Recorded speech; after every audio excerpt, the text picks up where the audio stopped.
I expressed that. Baby. It's okay. Meri and I can work it out, maybe. You know, I mean, like, I'm going like that. I have watched that clip so many times, and I cannot figure out what in the hell is going on. I usually hate tell-all episodes because everybody kind of knows what questions are going to be asked. They have the ability to prepare for them, and so the answers are pretty sterile and boring. You don't learn much. That is, of course, unless you were interviewing Cody and Robyn Brown, because I thought this episode was fascinating. And so let me start by focusing on Cody because I thought his behavior was so erratic. It convinced me that he has he's deluded himself into believing that he is some kind of superhero. I think before this tell-all, I feel like he looks in the mirror and goes, who do I want to be? Who am I in this family? And he thinks, you know, I am the patriarch. I need to be charming. I need to be smart. I need to be emotionally adept. And so he goes into this interview and he tries to show all of those things. And he comes across like just an unhinged a-hole as a consequence.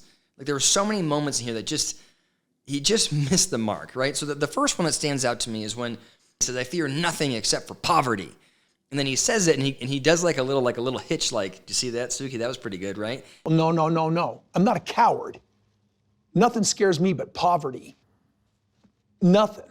Like he was just trying to get a little snippet of him coming across as cool. Same thing when he was talking about potentially resuming the relationship with Meri, and he's overcome by emotion, which seems totally fake to me, and he sticks his tongue way out, and he's, you know, tries to rein back his emotion. I've never seen anybody try to rein in their tears by sticking their tongue way out. But I think that in his mind, he was like, how do I physically demonstrate how hard this is for me to control my emotion? And so he comes up with this odd behavior. And then right after he's tearing up talking about the relationship with Meri, he lunges at Suki and puts his hand on her knee or close to her knee. And he goes, baby, and he starts telling this story. He goes, baby, I'm going to get back to Meri. That's what I told my best friends. And it was like this weird sort of backwards way of talking about it. So instead of saying, I told the other sister wives, oh my gosh, I might get back together again with Meri, which would be like a normal sentence, he leaned over, grabbed Suki, and he goes, baby, I'm going to get back to Meri is what I told my friend. It was like this weird sort of, and it feels to me, part of me feels like there was a moment when he wasn't thinking about what he was doing and just sort of defaulted to how he interacts with women. And he grabbed her leg and said, baby, then he caught himself and then sort of tried to reverse engineer his way out of that and make it an appropriate action. But Suki did not look like she liked it. I expressed that. Baby. It's okay. Meri and I can work it out, maybe. You know, I mean, like, I'm going like that with these three women. So one option is there was like this moment of sort of a break from him thinking. The other option is that he was, again, trying to be some kind of character that's really charming. And so he wanted to reach out and show her how charming he could be and how well he could tell a story. But again, all I can tell you is that it didn't come across as sincere to me. But separately, the other piece of information I think all the viewers saw as it relates to Cody is his inability to display self-control, to have composure. There are so many moments in here where he gets so reactive that it's just clear to me he can't control his behavior. You know, the big example would be when he was mimicking and making fun of the women that wanted to be in a relationship with him. And they're like, yeah, me, pick me. I mean, literally. Right, he started panting like they were dogs. And I don't know if he's saying that they were dogs that were excited to be with him. I don't know if he was saying that they were dogs that were in heat because they're so attracted to him.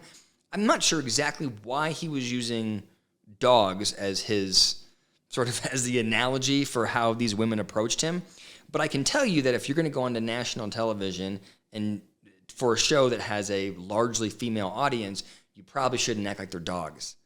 And it's shocking to me that he has an opportunity to prepare for this. He's trying to be on his best, clearly he's trying to be on his best behavior, and you default to dog? That's how you want to describe your wives?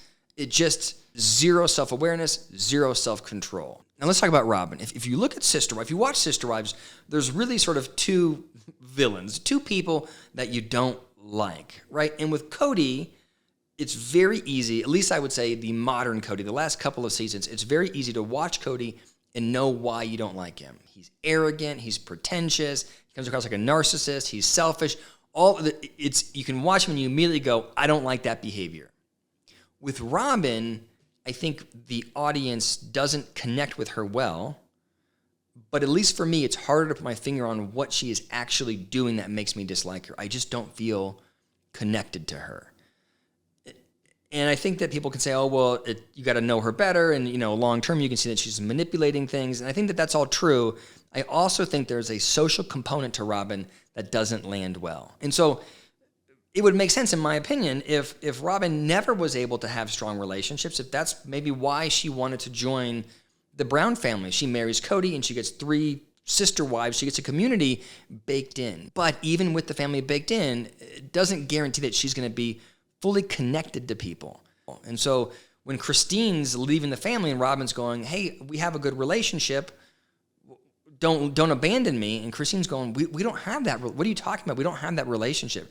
There's this kind of disconnect. It makes me wonder if maybe it's more than Robyn just being socially awkward or just being manipulative or Robyn just being selfish. I wonder if there's more to the story. And then my wife, Allison, told me that Robyn's son, which I sort of peripherally knew, Robyn's son has autism spectrum disorder. There's a genetic component to that. And so I'm just wondering, I don't think that Robyn has autism, but I wonder if some of those characteristics are present in how Robyn interacts with people. I wonder if that's the part where she's not recognizing how she's impacting people. She wants to have the relationships. She wants to be connected. She wants to believe it. She wants to cry and be emotional and feel it. She wants to be there. But I wonder if there's a part of her that it's just harder for her to make that genuine connection. I think it's a possibility. Let me know what you think in the comments below. Thank you so much for listening.